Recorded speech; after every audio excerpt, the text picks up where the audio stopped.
I moved this lathe up here to the basement about 5 or 6 years ago and set it up in here to use, and it's kind of defined this space since that time. Got it sitting here perpendicular to my workbench over here that I can lay stuff out here on the workbench and move it over, and tools and whatever I'm working on the workbench, move it over to the lathe as necessary. And then just a couple steps back over this way is my shelving where I have all my tooling and where it's handy to get to. Well, it's worked out pretty well in here for that period of time, but right now it is kind of in the way. I've got this wing here that I'm working on, and I've got enough room to get around on one side of the wing, but I can't get around both sides of the wing very well. And it's worked out okay so far, as I've just been working on one end or the other, but it's coming to the point of time where I'm going to need to be able to get around the whole thing. So I've got to move this lathe out of the way. I want to leave it here in the basement where I can work on it. It's too hard to move any distance like that anyway. But what I want to do is swing it around so that it's against this other workbench, so that it's swinging parallel to these workbenches, and that'll give me more room then to get around it on the wing on both sides. So I come up with a plan when I move it. I had a bracket that I had my granddaughter make for me for moving one of the radial arm saws that I had, and it was a square frame, but it didn't work. It didn't fit. So I disassembled it. This is relatively heavy angle iron, and then I got these casters. Only had 4 casters to start with, and so I had to order some more casters, and it took a while for them to get here. So I didn't get this thing moved when I got everything else moved out of here. Well, those casters came here a couple weeks ago, so I finished the other 2 brackets. What I've got here is 4 of these feet, and I'll put 2 of them underneath each pedestal on this lathe, and should be able to, these are fully castering casters. Imagine that, castering casters. And they have blocks on them that you can screw down. I've got 4 of these made, and I can put 2 on each pedestal, 1 on the outside of the pedestal, 1 on the inside of the pedestal.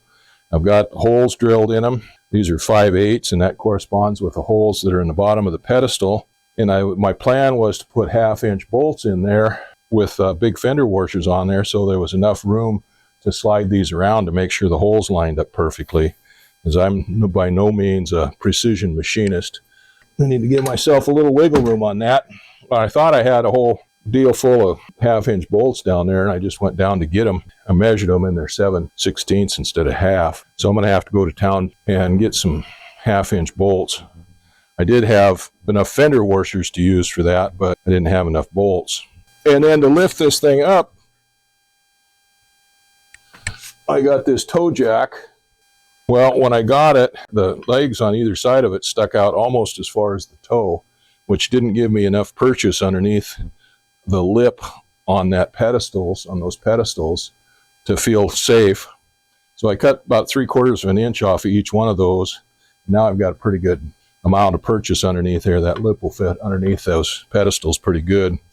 But what I'm going to do is I'm going to use the jack, and I'm going to jack up each side of this a little bit at a time.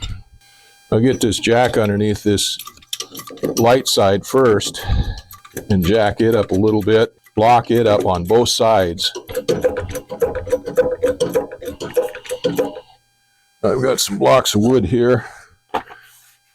Yeah, that'll fit underneath there. And I'll put one over on the other side.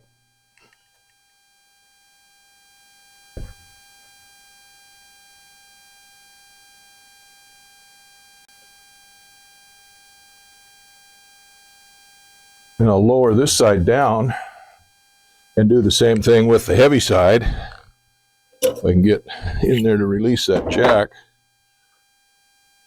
The handle on it comes out nice at an angle, but the release on it is back in here.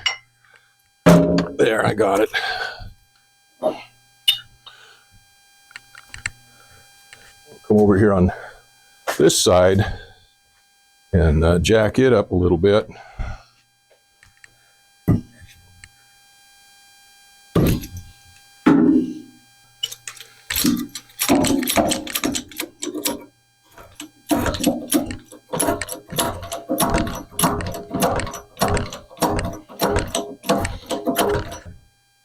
Okay, let's see what we got there.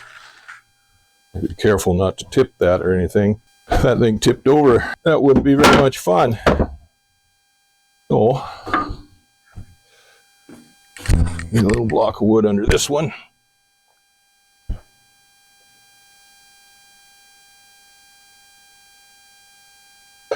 Little block of wood under that one. Now I can go up a little higher on this one. I'm going to go up twice as high as what I was on the other one. Okay.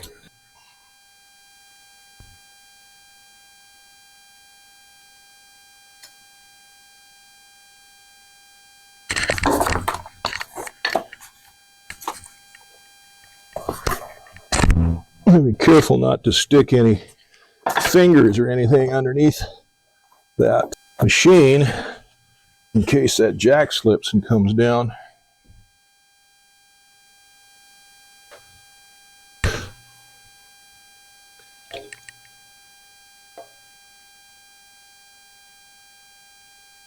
Okay.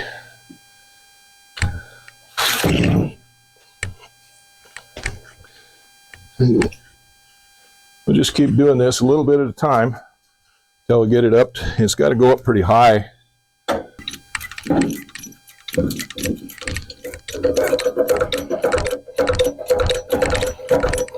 Now, always want to keep something underneath that in case it comes down.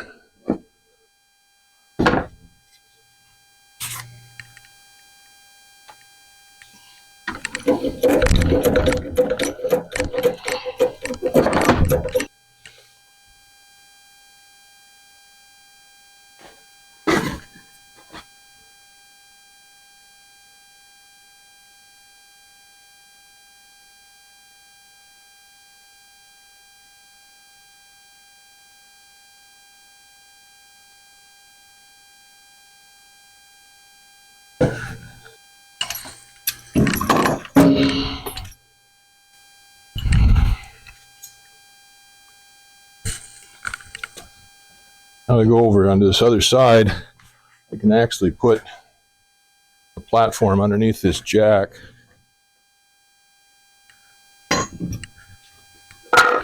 Raise it up a little bit. You always want a solid footing for your jack. All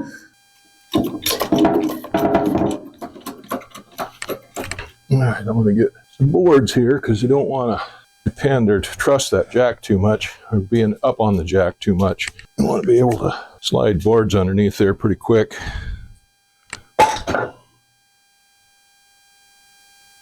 go with thicker boards now as we're getting it up in the air. All right, that's going to be enough for this side for this time.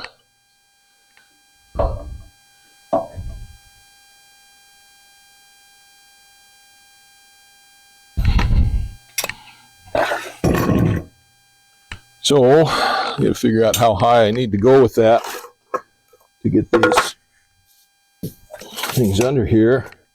And I got to go quite a bit yet. Quite a bit yet.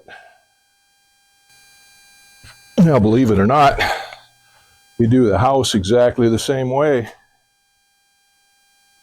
A little bit at a time, only you got more jacks to deal with. You do it by yourself, it's not work up one jack a little bit and then go to the next jack and go to the next jack. Nowadays they have these automatic jacks, they hook them all up together. Not nearly as much fun as doing it by hand.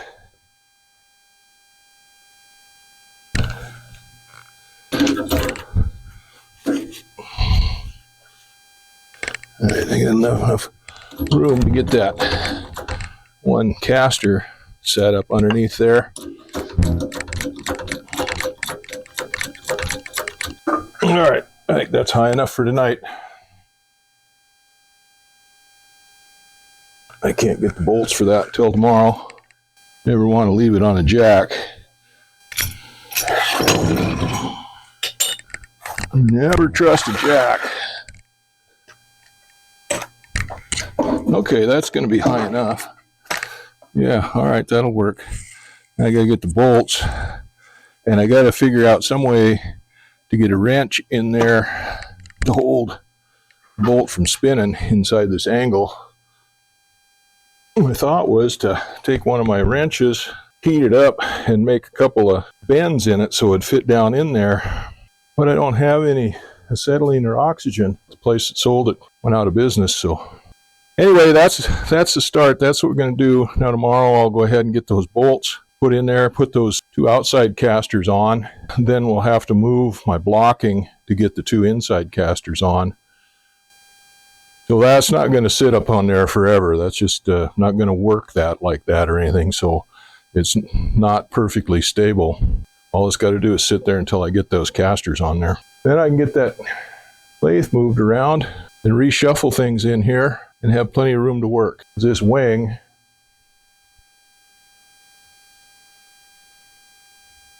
right now, I'm just taking it apart and cleaning it up. But once I get all these parts cleaned up and reassembled on here, then I got to start covering it. And then I've got to work around it to put the cover on it and stitch it down. I'm going to have to make some kind of a rotisserie for it or something so I can roll it around to paint it and everything.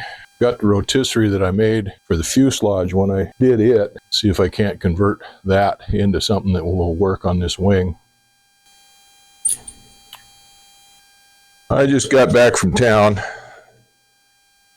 and I got some 1/2-inch bolts. I'm going to put this caster bracket on here, this roller, and I've got, let's see here, nice thick washers. You don't hardly find good fender washers. These are pretty nice thick, heavy duty washers here. I just barely got those. Oh, there, that one went down in. That one went down in. So I got to hold this up a little bit to get enough bolt through there to get the nut started on it. You get that one. We'll get this one here. I can't get my finger in there to hold the bolt. So that's going to be a challenge, is how I get those nuts tightened up on there. I think are 3/4 inch. Let's see what we can do here.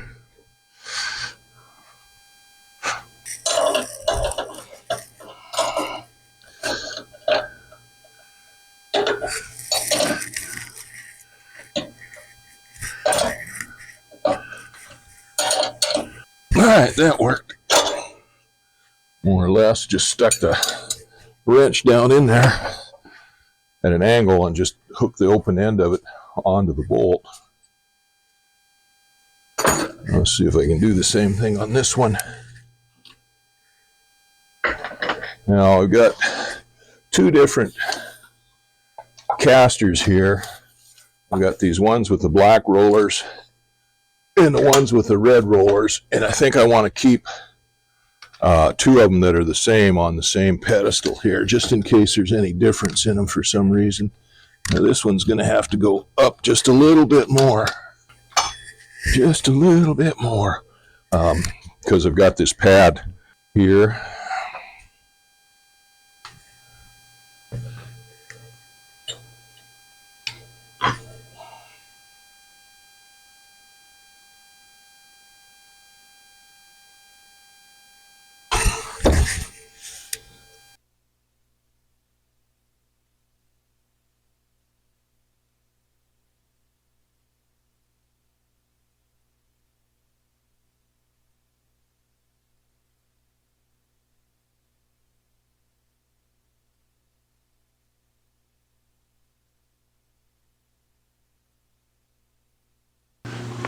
Okay, now I need to get this one started.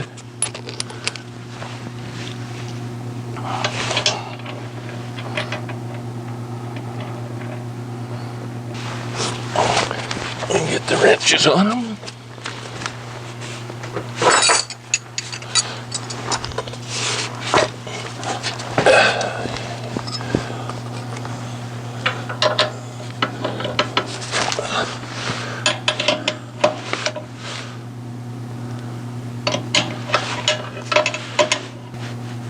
got to go over the other side now and get that one.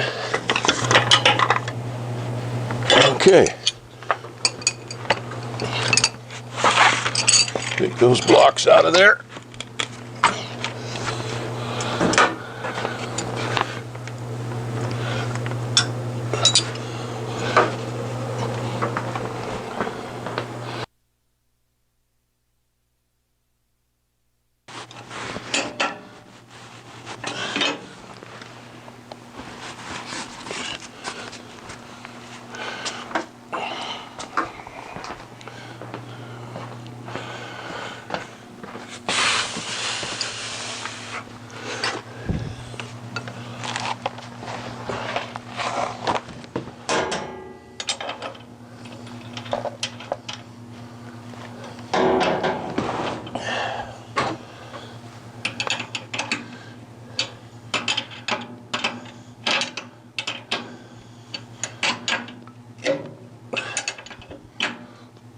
Okay. It's on there now.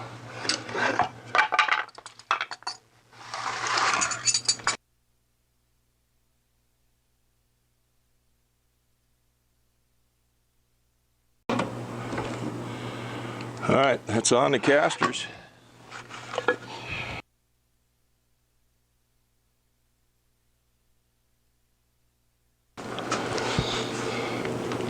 Oh yeah, I can roll that.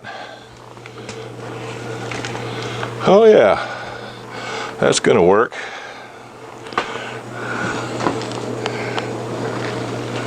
Look at that. Okay, well, I've got some thin plastic sheets underneath this to keep oil and stuff from going down into the concrete and the cement there on the floor. So I'm gonna move that machine, pick those up, and then put them underneath where the machine's going to go. So we protect it again, so I'll be able to use that lathe turned around there like that.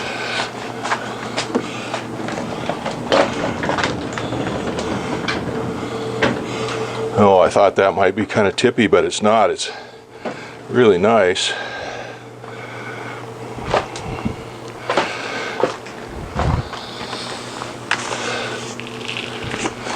Got a little bit of cleanup work to do here. Places that I couldn't get the broom in before.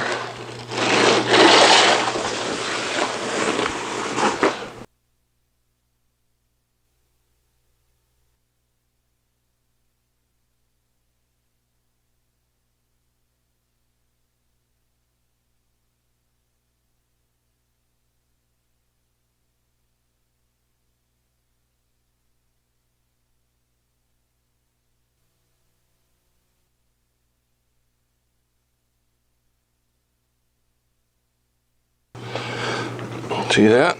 I can roll it by myself. Take that one out. We don't need that one on there.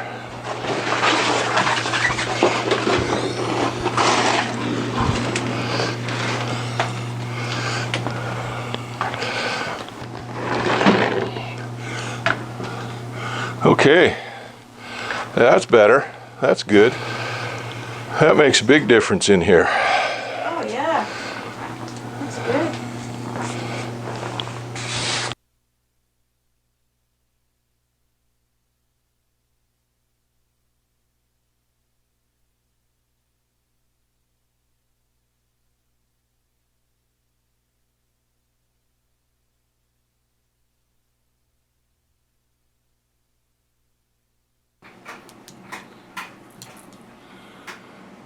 Well, I got that lathe moved.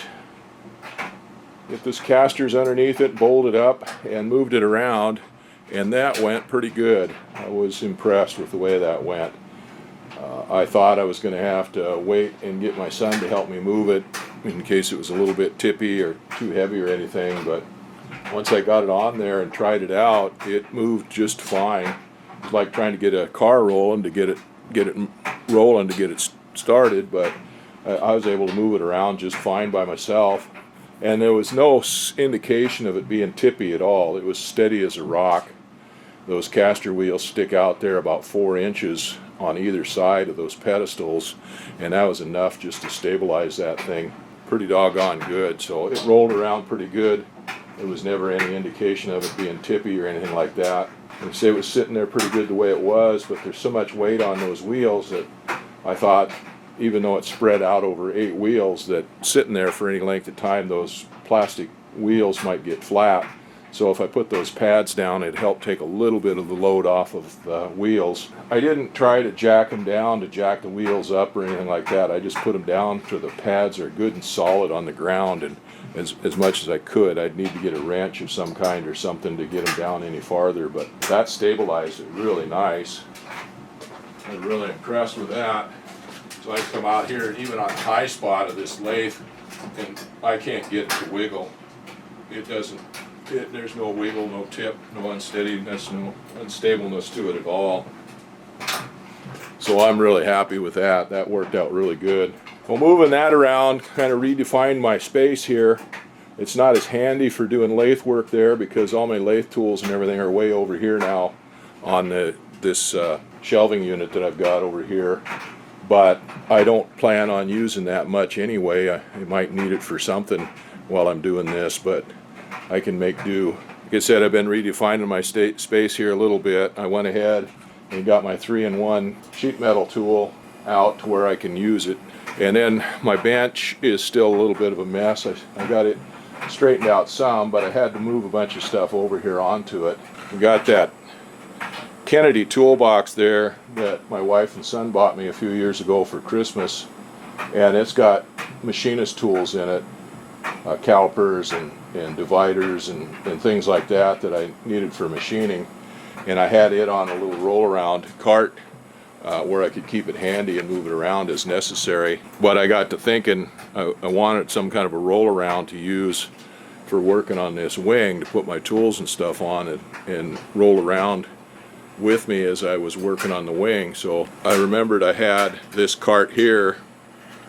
Again, my wife bought me that many years ago. I had it up here when I was doing the fuselage of the airplane to put tools and my stuff on when I was doing the fabric work on the fuselage and stuff. So anyway, I cleaned it up and took that Kennedy box off of it so I can use it now to put my tools on to roll around with me while I'm working on this wing.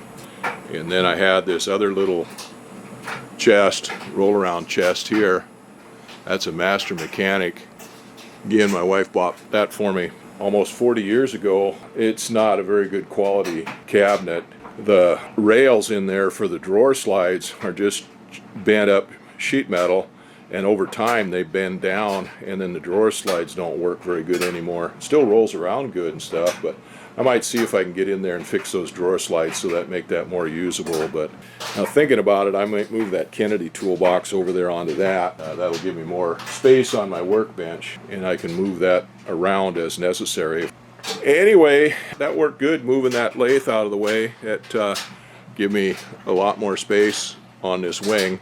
I can move it around. I can get down both sides of it now, and I don't have to have my son here to flip it over every time I want to get access to a different spot on it. I was hoping I was going to get started cleaning some stuff up today, getting some more scrubbing done on that stuff today, but I wound up spending all day doing this, and then my cat was bothering me all day long. She wanted to sit on my lap and purr. I had to take a couple breaks for that. And it's getting cold out. I think it was 15 degrees last night. I think it only warmed up to about 20 today, so it was kind of chilly here in the basement. It's comfortable to work in, but it's not comfortable to sit and hold the cat in. It's supposed to get cold for the next few days before it warms up and starts snowing again. So it's going to be a little chilly working here in the basement, but better than working outside. Although it's beautiful outside. It was clear blue sky and the sun was shining, and it was just as beautiful as it could be. A little bit breezy, not near as bad here as it is on the other end of the island. Wind is just roaring out of the Stikine River, blowing sand and dust and dirt and stuff out of there, and probably about 15, 20-foot waves down there in Sumner Straits. King crab season, that's the time of the year the boats go out there and get all froze up with ice all over them and stuff. I'm glad I'm not a king crab fisherman out there in that ice. All right, well, I think I'm about done here for the day. I'm going to putter around a little bit more, but I think I got everything laid out the way I want it now. Now tomorrow I'll start working on the wing again. Lost day today, but tomorrow we'll get cracking on it, and I don't have to stumble around things now. I got it there where I can get around it